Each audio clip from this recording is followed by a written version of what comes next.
concept, turbulence. Now, he shows a good diagram here. This is from Guyton. Is that if you allow a delta P on a let's say a segment of fluid in a small tube, you have now applied delta P, so blood starts to flow as we discussed.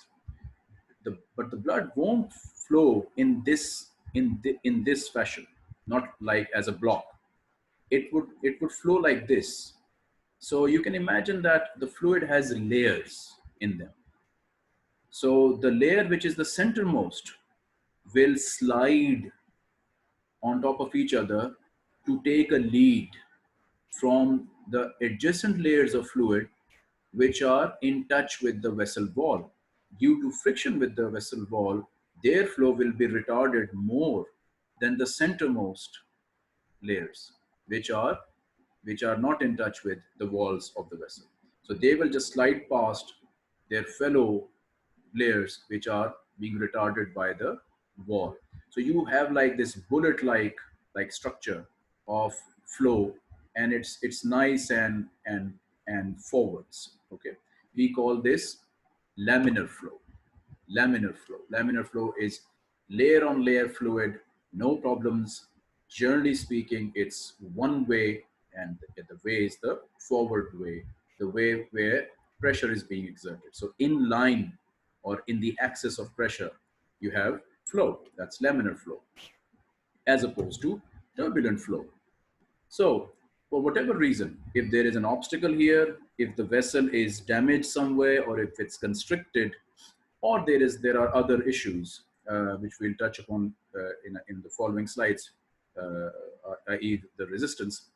What you will have is you will have a haphazard flow of these layers, and they will just start colliding with each other, with very few making it forwards.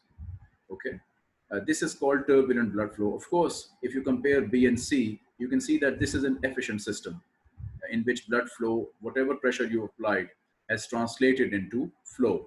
However, here, whatever effort you have applied to push this column of fluid forwards has resulted in haphazardness, and very less blood or whatever fluid you are using would flow in the direction of the pressure.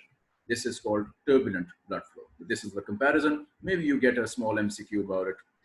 Eddy currents Guyton uses, it's a very interesting thing. Have you ever washed clothes? Any of you?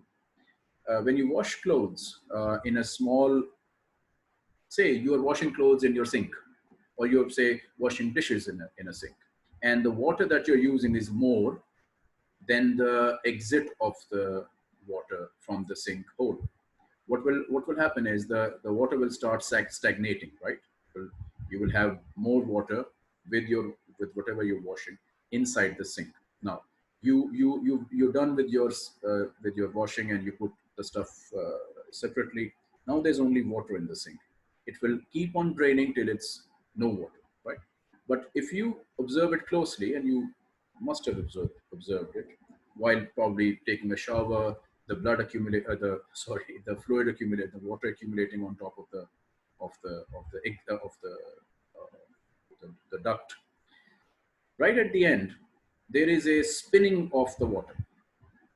So the water is being drained into the duct, but right at the end, you will see that it will transform into a circular vortex-like thing. That is called eddy currents, and it's a form of turbulence.